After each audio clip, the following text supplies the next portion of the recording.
setiap hari Kartini nyanyikan lagu Ibu Gita Kartini. Kemudian saya sampaikan ke rumah, Mah, ini nama Mamah namanya dinyanyikan terus di setiap tanggal 21 April. Kemudian saya terbangun, ini apakah memang tanda bahwa jalan saya adalah memberikan sebuah mengamalkan nilai yang Kartini dalam bentuk edukasi pendidikan.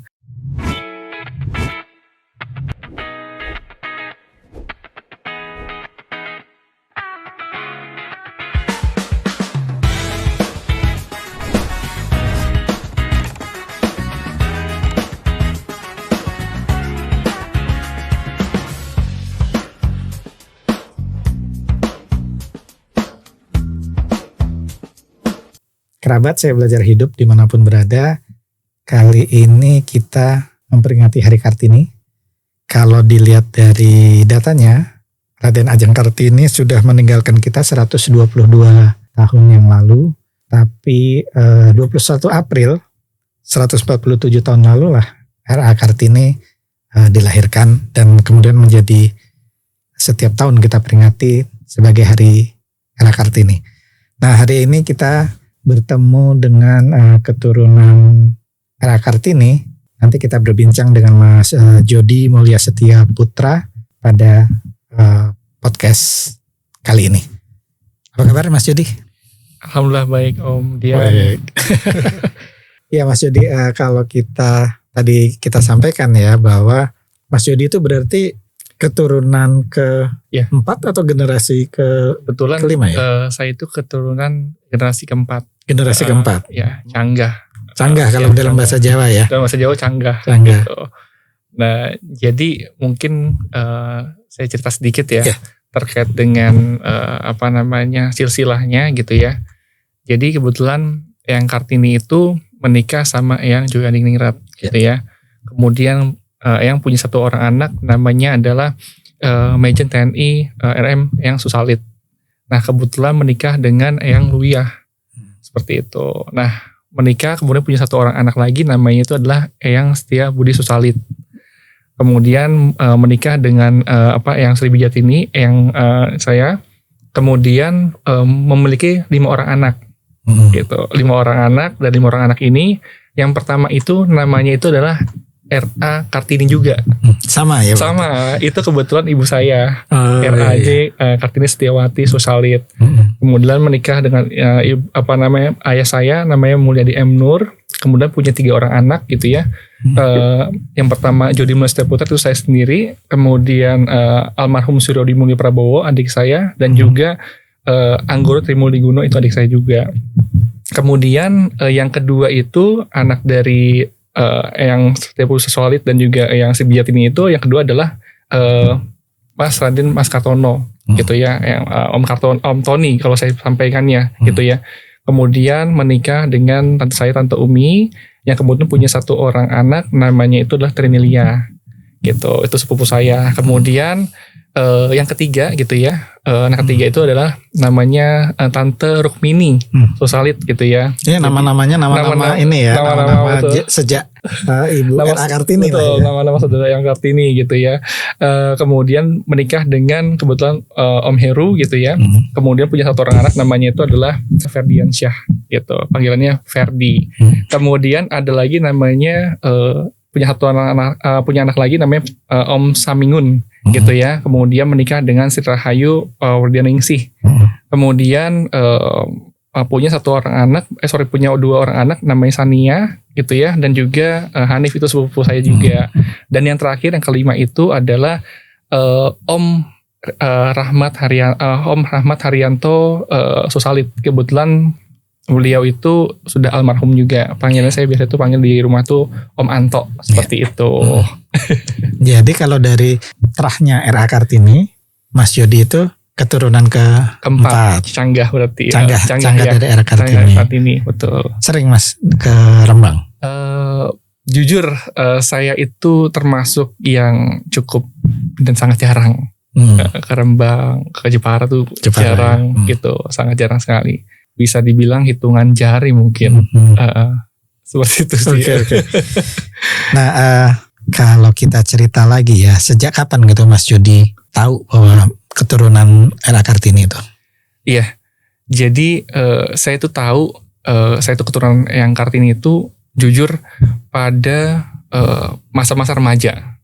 Itu saya baru tahu. Jadi waktu SD gitu tuh nggak tahu ya? Belum tahu. Jadi ketika setiap 21 April kita merayakan itu, menyanyikan lagu Kartini itu nggak tahu gitu ya? Oh, nggak tahu. Justru saya taunya itu nama ibu saya. Oh, iya.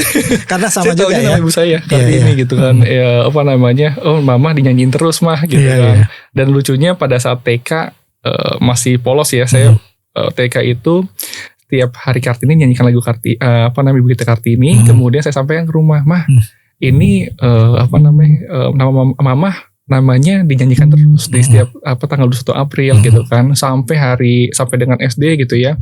Biasa ya namanya anak SD gitu ya, SMP itu kan suka kita goda-godain sama orang tua. Sehingga setiap hari Kartini itu saya selalu digodain nama orang tua saya. Dan saya belum tahu itu ternyata yang saya adalah yang Kartini juga. Dari ibu sendiri belum menjelaskan ya waktu TK atau SD belum menjelaskan. Gimana respon ibu waktu diceritakan gitu gimana? Iya, ibu ketawa aja. Saya juga agak bingung kenapa ketawa, tapi sepertinya dirahasiakan gitu kan. Oh, justru TK SD itu belum tahu ya Mas Yudi? Iya, TK SD itu belum tahu. Ya sebenarnya saya juga pada akhirnya juga bertanya-tanya gitu ya. Sampai saya akhirnya tahu itu pas remaja itu mungkin umur sekitar 14-15 ya, mau masuk menjelang ke SMA gitu. Di situ kemudian orang tua menyampaikan bahwa Mas gitu ya, Mas Bowo kemudian juga Mas Anggoro, kita itu kebetulan merupakan keturunan dari Eyang Kartini gitu. Ini mama dan papa itu beritahukan, maksudnya adalah supaya kamu tahu, kamu harus dengan kamu tahu bukan berarti kamu tujuannya untuk meninggikan diri kamu, kemudian membanggakan sana sini nama Eyang Kartini gitu ya, kemudian akhirnya kamu bisa sombong dan lain sebagainya. Tapi justru kamu ini adalah beban kamu yang kamu harus pikul untuk kemudian bisa kamu bertanggung jawab dengan nama besar itu, kemudian untuk bisa menjaga nilai-nilainya supaya nilai-nilainya tetap ada gitu. Dan pada saat itu ya mungkin ini kan perubahan ya, dari yang sebelumnya nggak tahu menjadi tahu gitu. Dan dari perubahan itu pada akhirnya membuat saya juga akhirnya harus jadi kepikiran juga. Saya harus apa gitu ya? Saya harus apa nih gitu ya? Di satu sisi juga ini nama Eyang Kartini sangat besar gitu ya. Saya harus pikul juga. Setidaknya yang paling saya bisa lakukan adalah saya harus menjaga diri saya gitu, berlaku baik, berperilaku baik, baik kepada setiap orang, dan bertanggung jawab. Seperti itu sih kurang lebih Om. Jadi agak lucu memang. Ya, asumsi saya sih sebetulnya dari TK sudah tahu ya gitu. Tapi ternyata setelah remaja baru tahu ya. Iya, remaja baru tahu. Karena memang pembahasan seriusnya itu juga. Itu dipanggil berarti? Iya. Untuk menceritakan itu dipanggil khusus lah ya sama orang tua ya. Saya juga belum tahu ya saya sempat tanya kepada mama sama papa gitu, kenapa kemudian baru beritahu dan ada agenda apa pada saat itu memberitahukan gitu ya. Cuman sebenarnya tidak ada agenda khusus, cuman memang dari mama sama papa itu pada saat itu memang terpikir untuk kemudian memberitahukan ya, dan mungkin sudah dianggapnya kita sudah bisa untuk menjaga rahasia ini, kemudian menjaga sebuah nama besar ini juga. Seperti itu sih Om. Tapi begitu diberitahu Mas Yudi juga iya tadi ya.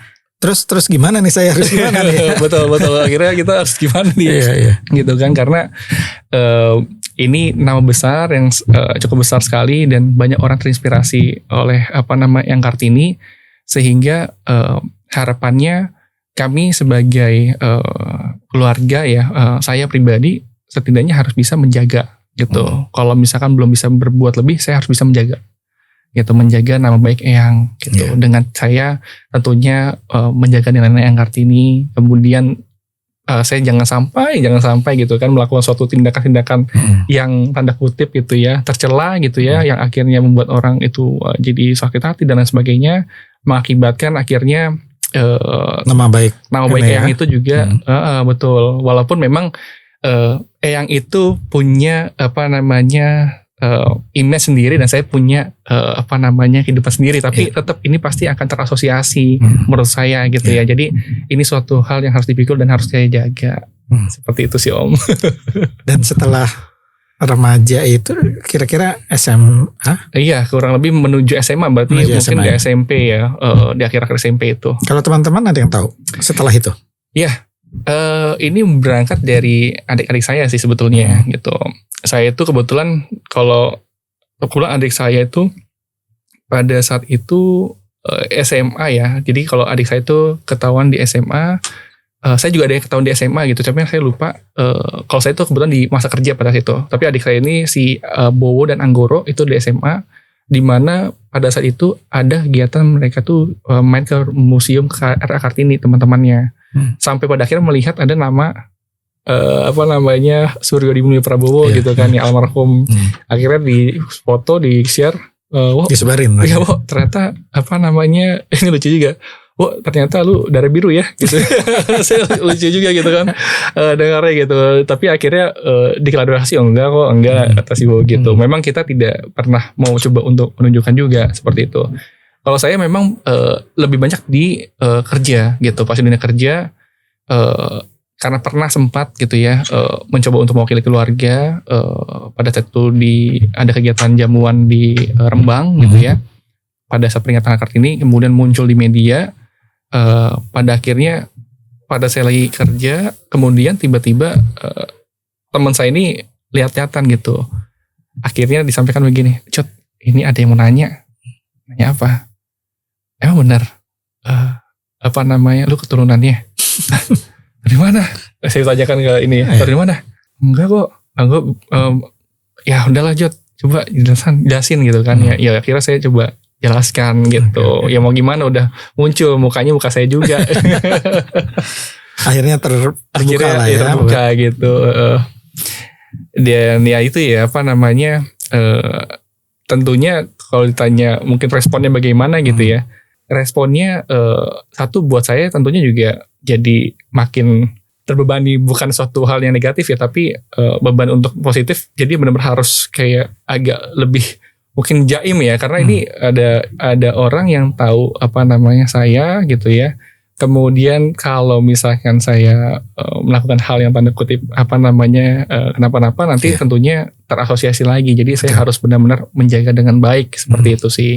Dan tentunya ya beragam juga teman-teman yang melihat gitu ya. Ada yang mungkin mereka selalu bertanya, Jod, gimana sejarahnya segala macam, Jod, foto Jod mau ketemu ibu dan lain sebagainya gitu sih.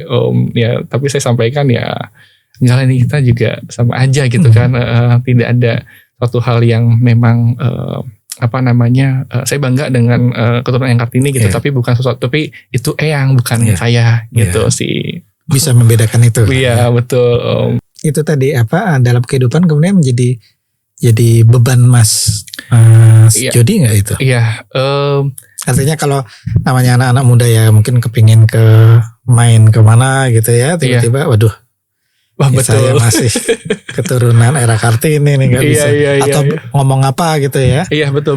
Memang pada akhirnya itu berpengaruh di kehidupan sehari-hari juga, karena yang ini kan selalu diingatin di 21 April. Kemudian juga kaitannya dengan pahlawan nasional dan juga emansipasi, sehingga hal-hal yang terucap saya gitu ya, itu yang saya harus sangat-sangat jaga gitu. Jangan sampai kemudian membuat seseorang itu terluka dengan ucapan saya, dan akhirnya tentunya beban itu ada. Jadi saya pada akhirnya untuk bisa kemudian dekat dengan seseorang gitu ya, itu juga butuh sebuah effort gitu ya. tentunya gitu. Yang tahu saya sih ya udahlah gitu kan Jody gitu.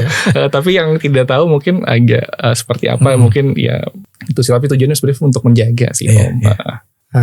Mas Jody itu kalau kita bicara sekarang ya, profesinya Mas Jody, saya kebetulan advokat. Saya advokat dan dosen hukum juga kebetulan. Di mana Mas? Saya kebetulan buka kantor hukum. Kantor hukum namanya Legal Executor Research Law. Kemudian saya juga dosen hukum di Universitas Pelita Bangsa. Gitu.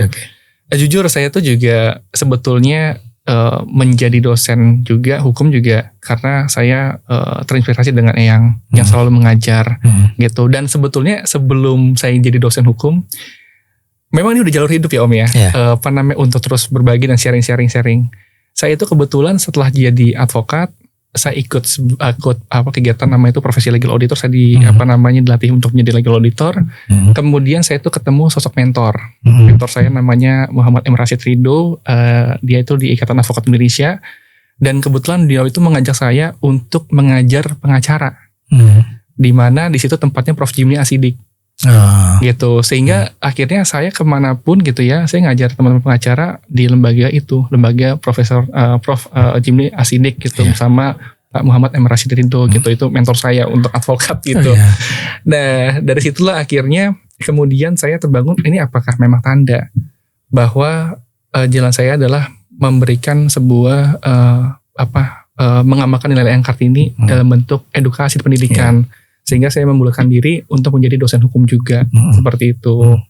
Dan pada akhirnya memang saya berpikir saya ingin punya mimpi juga, mewujudkan cita-cita Eyang dalam bentuk nyata, adalah membuat sebuah universitas, gitu, universitas Kartini nantinya, gitu ya. Setelah saya sudah dimulai ini. Saat ini kita baru tahap awal, yaitu kita buat yayasan dulu, yayasan lembaga yayasan. Nah dari yayasan ini harapannya jadi gini, kenapa kita buat yayasan itu? Kita punya semangat Om, punya semangat kita itu ingin sekali bisa membantu mengamalkan nilai Kartini dalam sebuah wujud yang nyata, gitu, dimana semua orang itu tahu bahwa di tahun ini, di era ini, implementasi pengamalan yang Kartini seperti apa ya nilai-nilainya. Oh, kita berikan yang seperti ini, gitu. Sehingga semangat kita adalah kita ingin menciptakan Kartini baru, gitu, ingin menciptakan Kartini baru dalam bentuk yang memang bisa diterapkan di masa kini yang adaptif. Nah. Dari situlah akhirnya kita pikirkan untuk membuat sebuah yayasan keluarga, gitu. Namanya itulah Kartini Heritage Center, gitu. Jadi awalnya pembentukan Kartini Heritage Center itu tadi ya. Jadi tujuannya adalah kita pada akhirnya adalah tujuan hidup kembali lagi Om. Ketika kemudian saya bertanya gitu pada titik, sebetulnya saya itu hidup itu untuk apa? Betul. Ini ada karena kebetulan pada saat itu adik saya itu baru meninggal. Gitu. Adik saya baru meninggal dan saya berpikir bahwa hidup itu sementara. Dan akhirnya tentunya saya akhirnya berpikir nih kalau misalkan saya meninggal, saya akan memberikan manfaat apa. Dan ternyata visi dan misinya Eyang Kartini itu sudah ada dan melekat di hati saya, gitu. Dan itulah yang akhirnya saya coba teruskan dalam sebuah bentuk yang nyata, yaitu dalam bentuk sebuah yayasan Kartini Heritage Center. Harapannya kami dan semua keluarga Eyang Kartini gitu ya, di 5 bersaudara, sekarang tinggal 4, itu bisa memberikan sebuah kontribusi yang nyata dalam satu wadah yang sama, yaitu adalah yayasan, untuk kemudian memberikan membantu sekitar, kemudian juga mengamalkan nilai Kartini dan memotivasi dan menjaga dan melestarikan nama Eyang Kartini, gitu ya. Termasuk juga Om, banyak orang di luar sana tuh yang sudah terinspirasi oleh Eyang Kartini. Banyak kelompok-kelompok juga yang sudah terinspirasi oleh Eyang Kartini. Tapi banyak kelompok juga yang belum pernah mendapatkan sebuah apresiasi bahwa apa yang mereka lakukan sudah tepat, bahwa inilah nilai Eyang Kartini. Justru kami hadir, kami ingin memberikan sebuah apresiasi itu, bahwa apa yang teman-teman sudah lakukan selama ini itu memang sudah sesuai dengan nilai Eyang Kartini dan bahkan bisa lebih, gitu. Harapannya dengan hadirnya yayasan ini bisa memberikan motivasi kembali kepada teman-teman kelompok personal yang sudah mengamalkan nilai Eyang Kartini sampai dengan saat ini, gitu Om. Jadi kan kita juga melihat gitu ya, yang menggunakan nama Kartini itu banyak sekali ya. Banyak sekali.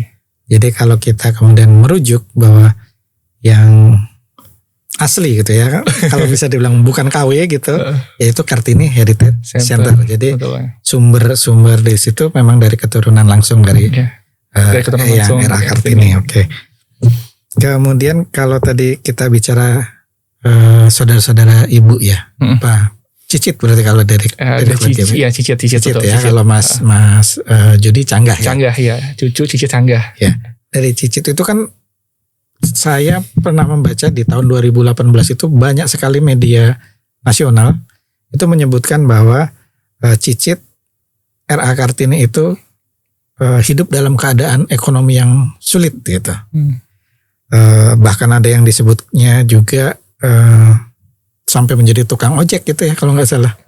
Gimana Mas? Ya, wah di tahun 2019 itu 2018 ya. Saya jujur agak lupa gitu ya, karena itu momentum di mana saya baru lulus kuliah 2 tahun ya. Jadi kan 2016 saya lulus, kemudian 2 tahun kemudian saya kerja gitu ya, belum jadi advokat juga gitu ya.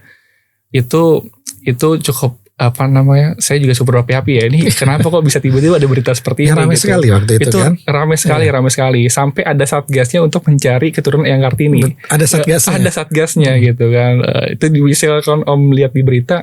Itu luar biasa sampai kita dihubungi sana sini gitu. Kita sampai kan bilang nggak ada masalah, nggak ada apa-apa gitu kan.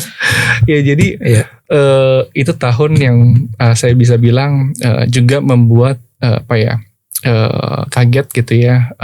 Ya tentunya kalau terluka pasti terluka karena semuanya karena apa yang diberitakan itu tidak benar semuanya gitu ya. Ya jadi perlu saya sampaikan juga bahwa pada tahun 2018 ya itu ada berita tadi ya mengenai ekonomi sulit gitu kan, kemudian juga yang tukang ojek. Ya saya mungkin berangkat dari yang tukang ojek gitu ya. Tukang ojek itu adalah profesi yang mulia. Gitu, karena kemanapun saya berangkat, pergi kemanapun, saya sering juga menggunakan tukang ojek gitu ya. Betul. Tanpa tukang ojek, saya rasa perekonomian Indonesia nggak akan bisa jalan juga, gitu. Jadi itu profesi yang mulia. Tetapi saya mau sampaikan di sini, memang Kartono waktu itu Om Kartono itu, Om Tony saya panggilnya itu, yang disasar bilang sebagai profesi tukang ojek. Itu nggak tepat juga gitu. Kenapa? Karena Om aja nggak bisa naik motor. Itu bisa muncul dari mana itu berita itu dia itu satu. Terus yang kedua juga masalah ekonomi gitu. Itu sebenarnya masalah ekonomi itu ada yang lebih parah lagi. Sampai ada tim satgas bahwa keluarga Kartini itu diusir dari bangunan rumah milik Pemda.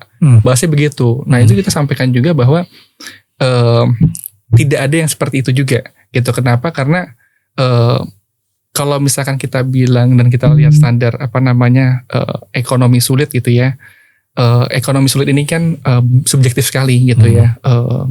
Karena memang kalau misalnya ditanya apakah kemudian per masing-masing keluarga ada sebuah aset rumah, ada gitu, dan itu terpisah, nggak jadi satu. Itu ada ibu ada, kemudian juga ayah ada, ibu ada, kemudian Om Tony ada, kemudian juga Tante Min juga ada, kemudian Om Samingan juga ada gitu ya. Bahkan kemudian Eyang pun juga ada gitu. Itu masing-masing ada. Sehingga kalau misalkan tarafnya itu adalah kesulitan dan hidup susah, saya rasa itu sudah menerangkan dan menjelaskan bahwa tidak seperti yang dimaksud gitu ya. Dan sempat juga ada yang katakan bahwa tidak ada keturunan itu tidak ada yang sukses juga gitu ya. Ini lucu juga kadang media gitu, yang sebetulnya akhirnya kemudian keluarga itu lebih baik tidak mau bicara, walaupun pernah beberapa kali itu mama itu mau diwawancara tapi akhirnya nggak jadi, nggak ingin gitu. Simpel pertanyaan begini, apakah keturunan Eyang Kartini itu ada yang menjadi pejabat? Terus yang kedua, apakah ada yang menjadi pengusaha sukses? Terus jawabannya adalah tidak ada. Kemudian disampaikan di media, keluarga Kartini tidak ada yang sukses. Nah, masalahnya adalah parameter kesuksesan ini kan setiap orang berbeda-beda, gitu ya, dan sangat subjektif sekali.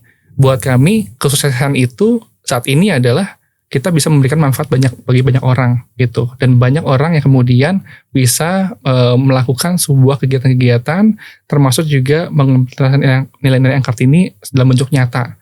Itu dalam bentuk kesulitan kami menurut versi kami ya. Nah, mungkin dari orang lain juga tentu berbeda, ada yang dari material, ada yang dari materi dan lain sebagainya. Dan bagi kami pun juga sebetulnya materi pun juga kami juga dikatakan ya sederhana, bukan kemudian tidak sukses juga seperti itu sih Om Dian gitu. Jadi apa yang disampaikan tuh wah ya lucu dan seru sekali, tapi pada saat itu tuh saya marah sekali tuh 2019 2018 ya. Sampai ibu udah jangan lah, udah diem aja. Ya kalau sekarang sih kita bacanya sudah ketawa-tawa. Jadi cukup butuh waktu agak lama ya. Jadi dengan hadirnya Mas Jody di sini ini sebagai konfirmasi juga bahwa tidak seperti itu. Tidak seperti itu. Peristiwa atau yang diberitakan pada 2018 yang sangat ya waktu itu sangat heboh sekali lah itu. Sangat heboh sekali dan ya sudahlah, kita pun nggak perlu juga kita klarifikasi gitu kan. Pada akhirnya kan itu akan hilang dengan sendirinya gitu sih Om. Oke. Nah kemudian sebagai keturunan era Kartini gitu ya, apa tadi disebutkan sih sudah sebagian bahwa nilai-nilai yang diadop di dalam keluarga secara terus menerus gitu. Apalagi yang sampai sekarang selalu diingatkan gitu. Iya. Jadi nilai-nilai dalam keluarga itu pertama adalah sederhana Om. Kesederhanaan itu menjadi kunci gitu ya. Tidak boleh menunjukkan ya termasuk sombong juga gitu ya. Apapun pokoknya kita harus sifatnya sederhana. Karena dengan kita sederhana ini menurut Mama ya, kita akan bisa lebih bijak dalam melakukan apapun. Kemudian yang kedua adalah tentunya kita juga harus punya yang namanya berani gitu, berani untuk kemudian termasuk juga ya berpikir, vokal dan lain sebagainya gitu, karena itu jadi karakter dari keluarga kami untuk terus kemudian terhadap ya simpel lah hal-hal kecil yang kita kira sepertinya ini kurang tepat kita harus sampaikan gitu, tentunya dengan penyampaian yang baik gitu ya, yang sopan dan lain sebagainya. Kemudian tentunya juga kita juga harus bisa mampu untuk empati. Empati itu menjadi sangat kunci di keluarga kami gitu. Kenapa? Karena itu adalah nilai yang kami gitu. Untuk kemudian kami bisa sampai saat ini untuk terus memperjuangkan, melestarikan dan menjaga nilai yang Kartini dalam bentuk dan aksi yang nyata. Seperti itu Om Dian. Nah sekarang setiap 21 April kan diperingati. Sampai sekarang masih anak-anak kemudian baris-berbaris di kampung pakai baju adat gitu. Gimana perasaan Mas Jody? Saya jujur Om tentunya ini saya udah hidup sepanjang mungkin 33 tahun. Saya udah umur 33. Kebetulan berarti kan saya sudah sadar ini sejak 23 tahun ya Om ya. Tentunya sangat-sangat bangga Om yang itu selalu diingat oleh masyarakat gitu ya. Namun memang harapannya juga tidak hanya kemudian semangat itu hanya ada pada tanggal 21 April. Karena cerita Eyang itu bukan hanya sebatas abu yang kemudian ada di tanggal 21 April, tapi sebuah api yang harus terus menyala kapanpun dan dimanapun untuk menerangi semangat memberikan manfaat lebih dalam bentuk yang nyata juga sih Om gitu. Nah cerita era Kartini ini kan juga banyak diangkat di film-film nih Mas Jody. Mas Jody nonton itu semua film-film dari filmnya zaman Jenny Rahman ya. Jenny Rahman kemudian sampai yang terakhir Dian Sastro gitu. Ya sebagian ada yang nonton, sebagian yang enggak gitu. Ini biasanya itu Eyang tuh yang suka membahas tuh. Jadi memang kalau untuk film Om Dian, jadi sebenarnya ini Eyang sih yang lebih banyak, almarhum Eyang yang sering banget membahas gitu. Sebenarnya ibu nih, harusnya ibu yang di sini nih. Saya sedikit banyak nonton yang ini kisahnya dibuat sama Hanung Bramantyo gitu. Sejauh ini sebenarnya sudah sesuai juga, karena memang mereka pun juga ada yang datang ke kami untuk kemudian bertanya, walaupun memang tidak seutuhnya itu sama seperti apa yang diceritakan oleh Eyang juga gitu sih Om. Tapi terpenting adalah nilai-nilai yang disampaikan oleh seorang saudaranya itu harus sudah tersampaikan gitu. Itu sih Om Dian. Jadi kalau nantinya akan ada film-film versi lain dari R.A. Kartini, mendukung ya Mas Yudi ya? Mendukung insya Allah. Oke. Insya Allah mendukung. Baik Mas Yudi, terima kasih. Pembicaraan kita hari ini pasti banyak hal yang bisa kita ambil manfaatnya.